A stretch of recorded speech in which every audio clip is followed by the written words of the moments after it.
Imagine un instant que tu es sur une plage. Derrière toi, il y a tout ce que tu connais, ta maison, tes habitudes, ta famille, tes repères. Et devant toi, il y a l'océan, immense. Tu sais pas ce qui t'attend. Tu sais pas si tu reviendras. Tu sais même pas si tu es capable d'y arriver. Et pourtant, tu montes dans le bateau. Pourquoi certaines personnes semblent capables de traverser des océans alors que beaucoup d'entre nous hésitent déjà à changer de travail, à prendre la parole devant un groupe, à déménager ou simplement faire quelque chose de nouveau? Aujourd'hui, on va parler de l'héroïne Vaiana et de ses réflexes archaïques et surtout de ce qui lui permet de traverser l'océan. Et tu verras que cette histoire, elle a peut-être beaucoup plus à voir avec nous que ce qu'on croit. On va surtout parler de ce qui nous permet ou non de quitter notre propre rivage. Bienvenue dans Babig et compagnie, le podcast qui aide les parents et les professionnels à comprendre le développement des enfants autrement, et aussi celui des adultes grâce aux réflexes archaïques. Je m'appelle Marion, et ici on parle réflexes et motricité. Et on fait parfois quelques expériences plus ou moins folles, mais c'est toujours pour la science. N'oublie pas de t'abonner pour m'aider à faire vivre ce podcast et être notifié des prochains épisodes. Dans le film, tout le monde dit à Vaiana de rester.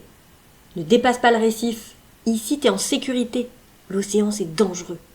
Et pourtant, il y a quelque chose au fond d'elle qui sait qu'elle doit partir.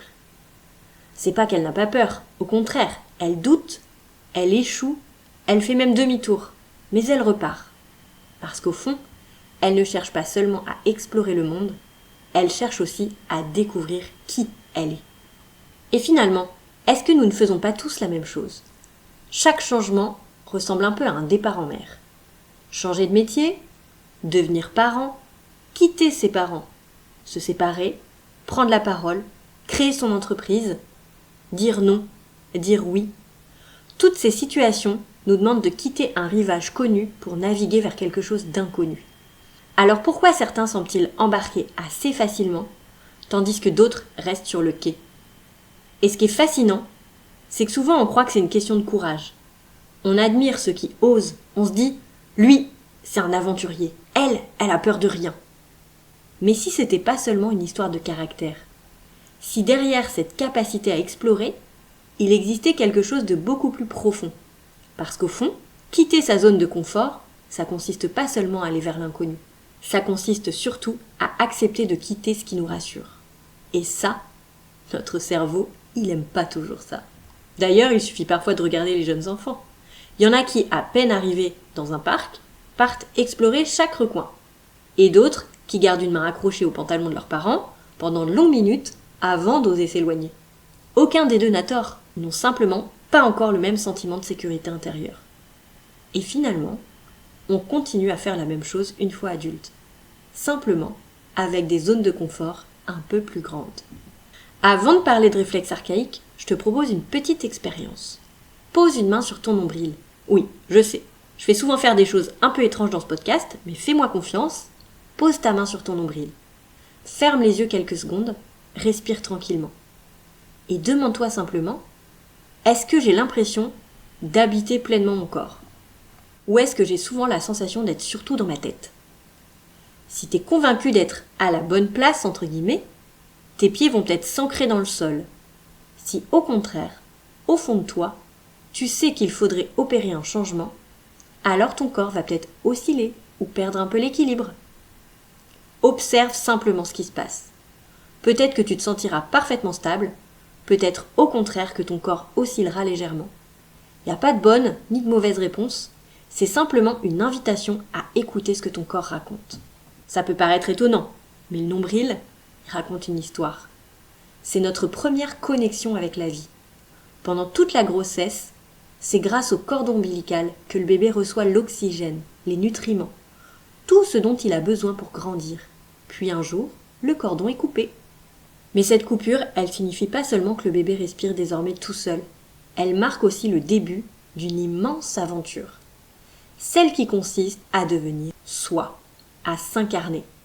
Et c'est là qu'intervient un réflexe encore peu connu, la radiation du nombril. On considère ce réflexe comme un réflexe postural de vie. Son rôle, il est fascinant. À partir du centre du corps, Il aide progressivement le bébé à construire son schéma corporel, à sentir où commencent ses bras, ses jambes, son dos, sa bouche, à comprendre que ce corps est le sien, qu'il forme un tout, qu'il est unifié. Autrement dit, le bébé il passe progressivement de « je suis relié à maman » à « je suis moi ». Et cette étape elle est immense, parce qu'avant de partir explorer le monde, encore faut-il sentir que l'on existe soi-même. Imagine une étoile. Son centre, c'est le nombril. Puis 6 branches partent dans toutes les directions. Vers la bouche pour respirer et se nourrir, vers le bassin, vers les 2 bras, vers les 2 jambes. Petit à petit, le bébé il découvre qu'il peut organiser son corps autour de ce centre. Rouler, ramper, attraper, se retourner, explorer. Tout part de là, comme si le nombril devenait le chef d'orchestre de tout le corps. Et d'ailleurs, on dit que la radiation du nombril, c'est le chef d'orchestre d'une 20aine de réflexes. Quand cette sécurité intérieure, elle se construit harmonieusement, le monde il devient moins inquiétant. Parce qu'on emporte son point d'ancrage avec soi. Un peu comme une tortue qui emporte sa maison. Ou comme Vaiana, qui quitte son île sans jamais perdre totalement qui elle est. Mais lorsque cette sécurité intérieure, elle est plus fragile, le changement il peut devenir beaucoup plus difficile. On cherche souvent à être rassuré. On a besoin que les autres décident pour nous. On doute énormément. On a peur de faire le mauvais choix. On peut avoir l'impression de ne jamais être vraiment à sa place. Comme si nos vêtements étaient à la bonne taille, mais que notre corps, lui, il se sentait pas chez lui. Alors on reste sur le rivage. Pas parce que l'océan fait forcément peur, mais parce que l'on ne sait pas encore très bien où se trouve notre véritable maison. Et si cette maison, ça n'était pas un lieu, mais une sensation intérieure? C'est pour cette raison que certains praticiens voient dans la radiation du nombril une des bases de cette sécurité intérieure qui nous permet d'explorer le monde, qui te permet de tenter de nouvelles expériences au quotidien. Et il y a une idée que je trouve magnifique. On dit souvent qu'il faut couper le cordon. Comme si devenir autonome, ça consistait à ne plus avoir besoin de personne. En réalité, moi je crois que c'est pas ça. Couper le cordon, ça n'est pas couper le lien. C'est construire son propre centre. C'est pouvoir s'éloigner sans avoir l'impression de se perdre. Et c'est exactement ce que fait Vaiana. Elle quitte son île, mais elle n'abandonne ni son histoire, ni ses racines, ni les personnes qu'elle aime. Elle emporte tout ça avec elle. Et c'est peut-être ça, la véritable sécurité intérieure. Non pas rester au même endroit, mais savoir que, où que l'on aille, on reste chez soi, à l'intérieur de soi-même. Puis vient un autre réflexe intéressant, c'est l'enracinement. On l'appelle aussi le réflexe de stabilité. Et lui aussi, il nous accompagne toute la vie. Son travail, il est simple. Enfin, simple en apparence. Il aide le corps à s'adapter à la gravité, à ajuster le tonus, à trouver son équilibre, à garder les pieds sur terre, littéralement. Grâce à lui, notre corps apprend progressivement à passer du sol à la position debout, à trouver son centre de gravité, à rester stable, même lorsque le terrain change. Imagine un arbre en pleine tempête, le vent souffle, les branches bougent, les feuilles tombent. Et pourtant, l'arbre, il reste debout. Pourquoi ? Parce que ce n'est pas ce qui se voit qui lui permet de résister. Ce sont ses racines qu'on ne voit pas. Et finalement, on fonctionne un peu de la même manière. Les tempêtes de la vie ne disparaîtront jamais. En revanche, on peut choisir de renforcer nos racines pour les affronter. Je te propose une nouvelle expérience. Mets-toi debout, les 2 pieds bien à plat, et ferme les yeux. Balance doucement ton poids vers l'avant, puis vers l'arrière, puis d'un côté, puis de l'autre. Tu cherches naturellement un endroit où ton corps se sent parfaitement stable. Ce point, il existe, c'est ton centre de gravité. Et sans même t'en rendre compte, ton cerveau, il travaille en permanence pour le retrouver. Et pour ça, tu as besoin d'avoir des racines solides, des orteils jusqu'au talon, tout ton pied, mais aussi tout ton corps pour te stabiliser, t'enraciner des pieds à la tête. Et finalement, dans la vie aussi, on fait la même chose. On avance, on recule, on hésite, on cherche notre équilibre. D'ailleurs, observe ce qui se passe lorsque tu dois faire quelque chose qui t'impressionne. Peut-être prendre la parole, passer un entretien, simplement appeler quelqu'un. Qu'est-ce qui fait ton corps ?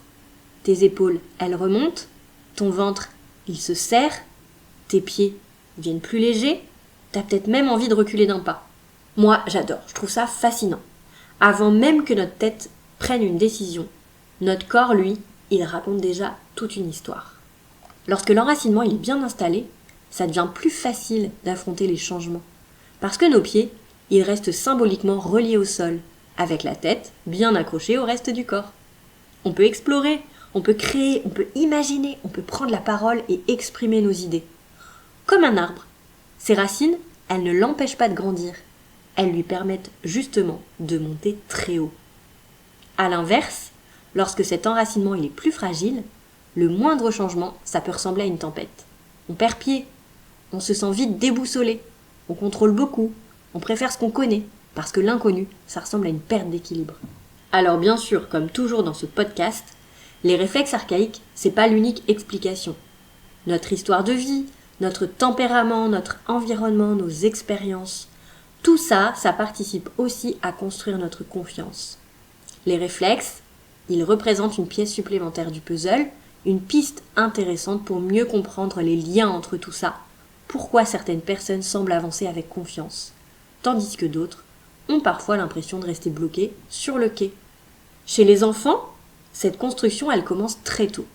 Quand le bébé est porté, quand il est posé sur le ventre de ses parents, quand il roule, quand il rampe, quand il marche à quatre pattes, quand il grimpe, quand il tombe et quand il se relève. Chaque expérience nourrit son corps et construit peu à peu cette sécurité intérieure qui lui permettra un jour de partir explorer le monde. Parce qu'avant d'apprendre à voler, il faut déjà sentir que l'on a un nid. Finalement, Vaiana, elle nous raconte peut-être une histoire bien différente de celle qu'on imagine. C'est pas seulement l'histoire d'une jeune fille qui traverse un océan, c'est l'histoire d'une personne qui découvre que son véritable point d'ancrage n'est plus son île, mais elle-même. La radiation du nombril, elle nous aide à construire cette sensation profonde d'être unifié, d'habiter pleinement notre corps. L'enracinement, il nous permet ensuite de garder les pieds sur terre, même lorsque la vie nous bouscule. Et lorsque ces fondations sont solides, il devient plus facile d'explorer, de grandir, de prendre sa place, et parfois même de traverser des océans. Mais en fait, on passe beaucoup de temps à croire que notre plus grand défi, c'est de traverser cet océan justement. Mais peut-être que le véritable défi, c'est d'abord de construire un bateau suffisamment solide. Ce bateau, ça n'est pas le courage, ça n'est pas notre intelligence, ça n'est pas notre expérience. Le courage, c'est simplement ce qui nous pousse à lever la voile. Le bateau, lui, c'est cette sécurité intérieure qui nous permet de continuer à avancer quand la mer devient agitée, qui nous permet de traverser les tempêtes sans oublier qui nous sommes. Parce qu'au fond, c'est pas l'océan qui fait grandir Vaiana, c'est plutôt de découvrir qu'elle était capable déjà de le traverser. Et peut-être que depuis le début du film, l'océan n'a jamais été le véritable sujet. Le véritable voyage, c'était celui qui l'a ramenée vers elle-même. D'ailleurs, elle quitte pas non plus son île pour toujours, elle revient. Elle ne quitte pas non plus son île pour la fuir, elle la quitte pour mieux y revenir. Quitter le rivage, ça signifie pas forcément partir pour toujours. Parfois on s'éloigne simplement assez longtemps pour pouvoir revenir autrement. Alors la prochaine fois que tu regarderas Vaiana prendre la mer, tu penseras peut-être un peu moins à l'océan et un peu plus à tout ce qu'elle a construit en elle, avant même de monter dans le bateau. Parce qu'au fond, nous avons tous un rivage à quitter et nous avons tous un océan à traverser. Et rappelle-toi que la vraie aventure commence bien avant de lever l'ancre. Elle commence au moment où tu apprends à te sentir enfin chez toi, dans ton propre corps. Prends soin du développement des enfants et du tien. Observe leur façon d'explorer, leurs besoins de sécurité, leur manière de quitter le rivage ou d'y revenir. Parce qu'au fond, grandir n'a peut-être jamais consisté à ne plus avoir peur, mais simplement à découvrir que l'on peut avancer malgré nos craintes et nos doutes, justement, sans jamais se perdre soi-même, avec confiance. Observe le mouvement des enfants et leur comportement, et le tien également. Faire du lien entre le corps, les émotions, les apprentissages, la posture, la coordination, grâce aux réflexes archaïques. Et si jamais tu décides enfin de mettre en action ce que tu rêves tant depuis un moment, c'est toujours pour la science, hein. À bientôt pour parler réflexes et motricité.